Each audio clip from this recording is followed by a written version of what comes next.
Hello there guys, welcome back to Younes Talks Football, welcome back to a brand new video. I hope all of you are doing well today as we get into a brand new video. There was nothing yesterday.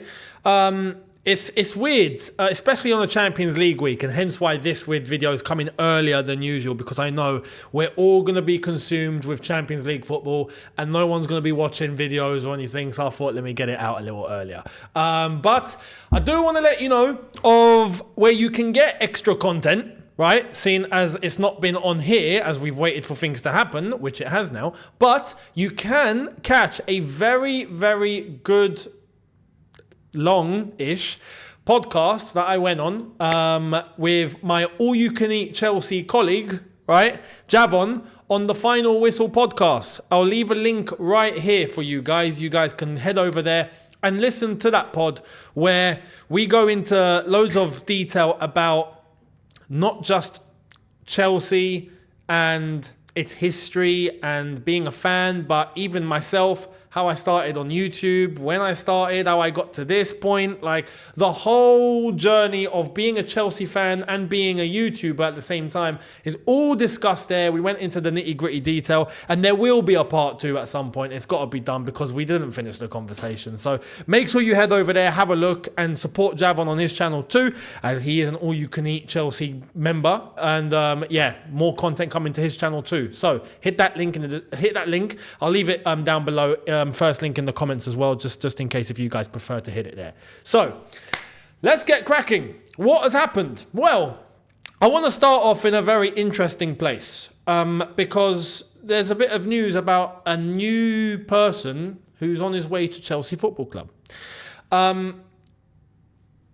How this is going to work out, I genuinely don't know. But I'm not surprised. This is the sort of hire that we're seeing at Chelsea. So let me show you what's going on, and then we'll get into a little bit of analysis and see exactly what we think. So here's the nitty-gritty. Here's the detail. I've not said nitty-gritty in a while, haven't I? Bloody hell, a long time. I said I should get that on a t-shirt. Anyway, let's get into it. Here's the latest.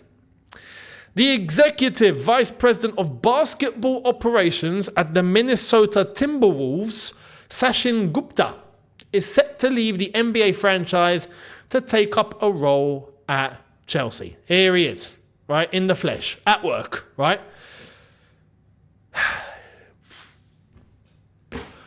What's the role? What's going to happen? God knows, right? As far as I can feel right now, as I'll give you my honest opinion, it feels just like more experimentation. I'm not surprised. This is the sort of hire that we're making. But then again, we don't know where this guy's going to work. Now, to get an idea, I thought, let me do a bit of homework and let me see exactly like what's his job in Minnesota? What does he do? And when you look at where his expertise is and his background, it all makes sense. It all makes sense, right? He's the perfect hire for Chelsea Football Club. I say perfect hire. I don't mean perfect hire as in that he's going to make us successful. I mean, he's the perfect hire that you would expect from this ownership at Chelsea Football Club, right? Perfect. Why? Because he's a specialist. He's a specialist. In what, you may ask? What is he a specialist in? Come on. You know the 4-lettered word that has evolved at Chelsea, and no, it's not aura. Before anyone says that, well, listen, that word needs, can I just take a side note? That word needs to be banned. I saw Ben Jacobs, yeah? Lost a lot of credibility with that one, I've got to say. He came and done, I don't know, like he done a show on whether it was on YouTube or somewhere. But he was doing, he was presenting on something, and he was talking about Levi Colwill, and how Levi Colwill behind the scenes is developing, brilliant character and relationships with his teammates and all of that, and can he be a captain and all of that? And he actually said that the squad look at him as a captain because he has aura. That's where I went. I'm done. I am done. I've not said this properly, but now I'm gonna say it. The game's gone. The game's really gone, isn't it? This is where you insert picture of Sean Dyche with this woke nonsense. The game's actually gone. We're actually quantifying now. Aura is a quantifiable attribute to a player now. Aura. Are we serious? What are we doing? What is going on? Aura. So, no, the 4-lettered word that I was referencing is not aura, and it will never be aura on this channel. For as long as I live, it will not be a thing here. Okay? So, that's a point. The 4-lettered word that is associated, right, with this person, he's a specialist in, is the 4-lettered word that this club have embraced since its ownership walked through the door. And it begins with a D, and it ends with an A. Yeah, you got it. Data. Data, data, data. The man is not a data specialist. He's a data machine. Yeah. Apparently, with the Minnesota Timberwolves, who named them that, by the way? Timberwolves. What the heck? Who thought of that? I've got to say, any Americans in the chat, you guys come up with some funky names, man. Honestly, when it comes to sports teams, I mean, this is why, look, the London Cowboys that people were laughing and mocking at when these guys walked through the door, that could be a possible name for Chelsea. Yet, here in England, it was hilarious. People were genuinely mocking. If you mentioned that name in America, I guarantee everyone would go, yeah, what's wrong with that? There's nothing wrong with that. London Cowboys, go Cowboys. Like, it would just be normal. You guys come up with some funky names, man. But anyway, for the Minnesota Timberwolves, apparently he's done tremendous work in relation to data. I say tremendous, but that's basketball. When you look at the Minnesota Timberwolves, right? Because we want to try and quantify, like I mentioned earlier, without aura, we want to try and quantify. So I was like, okay, let me look at what has he done? And you do a little bit of homework. It says that Gupta started his career as a special advisor to Daryl Morey with the Houston Rockets. The Houston Rockets, and this was back in 2006. So he's been active in the basketball world since 2006, right? That's 18 years. That's a long time. So I would say in relation to basketball, he may know a thing or two, right? Got to give the credit there. Basketball. Cool. And he's been in that sport ever since. It was a VP of basketball operations with the Philadelphia 76ers. That's a massive team, by the way. Most people know them. And transitioned to assistant general manager with the Detroit Pistons. Right? In May 2019, with the Timberwolves, he was named as EVP of basketball operations. Right? That's a massive role. So I thought, okay, if he's EVP of basketball operations, I'd like to think, right, that I want to check their record. What's Minnesota Timberwolves' record? I went and checked their record, and it's not looking good, bruv. It's not looking good. They've won 0 championships. They've won 0 conference titles, and they've got 1 division title, and that was 20 years ago. And then I looked and I thought, okay, now maybe they got close. They were just unlucky. Well, when you go to their season-by-season record, they made the playoffs, if I'm not mistaken, division playoffs 6 times? Well, no, tell a lie. Not 6 times, no. We're going back to 96. There was 1, 2, 3, 4, 5, 6, 7, 8. And then most recently, 2017, that's 9. And then 21, 22, 22, 23, 23, 24, 12, 13, 14, right? But that's as far as they've gone. So it's not exactly blockbuster. I look at that and I think, okay, that's the equivalent of maybe in the Premier League constantly getting 6th or 7th. Some would say 8th. but that's irrelevant when you're looking at football, right? I only looked at that because I want to find out, okay, what has this guy done in terms of impact? What has he brought to the table? Has he had an influence in the success of the team overall? You might argue a tiny bit, maybe, as I've said, maybe they went up from 10th to like 7th. Do you know what I mean? That's how it feels like. But I'm sure that's not just down to him. He's not the sole responsibility of the team's success. But he is a data machine. Now, this guy, he's not stupid, right? He was a graduate, both at MIT, massive, if I'm not mistaken, Massachusetts Institute of Technology. Is that it is? Yes. So MIT, got a degree there in electrical engineering and computer science. Great, what a surprise. And also got an MBA, so a Master of Business Administration, and that was out of Stanford, right? So he's not stupid. He's gone to 2 institutions that are seen as some of the best institutions in the world. He's not a dumb guy, and he's 42.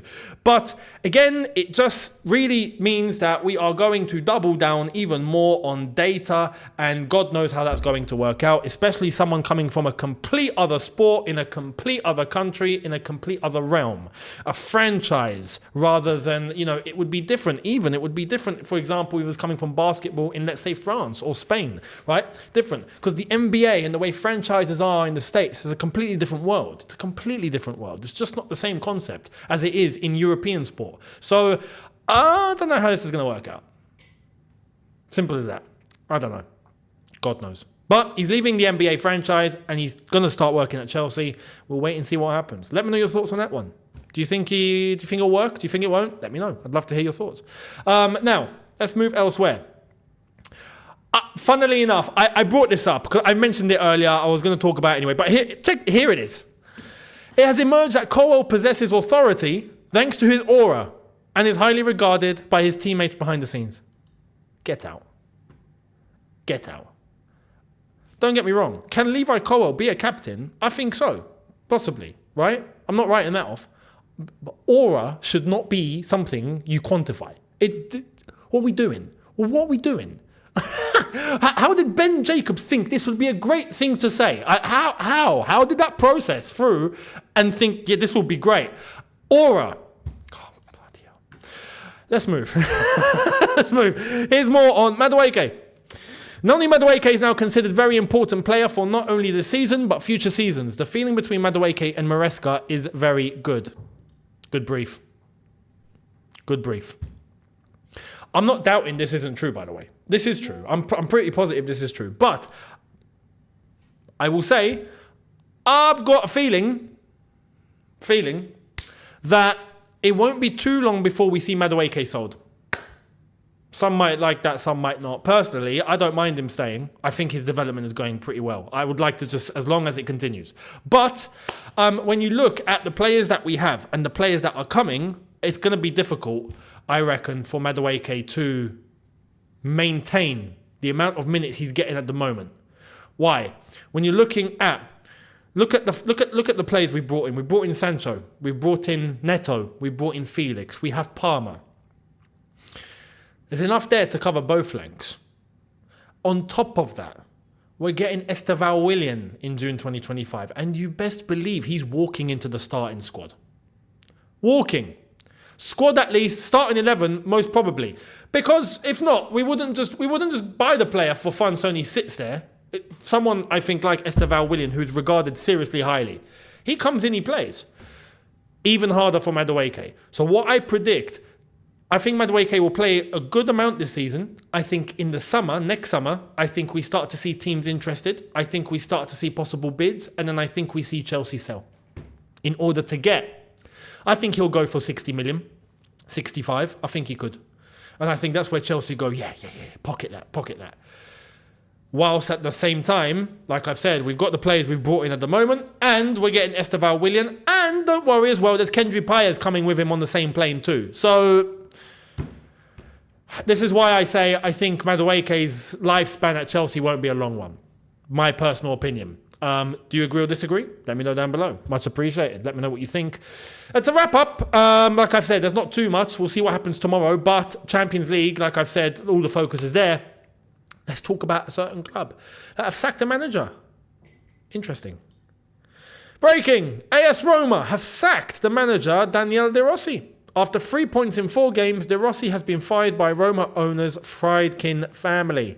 And on top of that, it's been basically nearly confirmed that former Torino head coach Ivan Juric becomes new AS Roma manager on contract until June 2025. There's an option to extend the contract until June 2026 if Roma get qualified to the Champions League. He's the replacement for De Rossi, who's been fired today. So this was obviously planned. They knew, and they got the job done as soon as they basically sorted this guy out. But it's a friendly reminder, isn't it? Because I'm not fussed about Roma. But De Rossi was brought in after Jose was fired, right?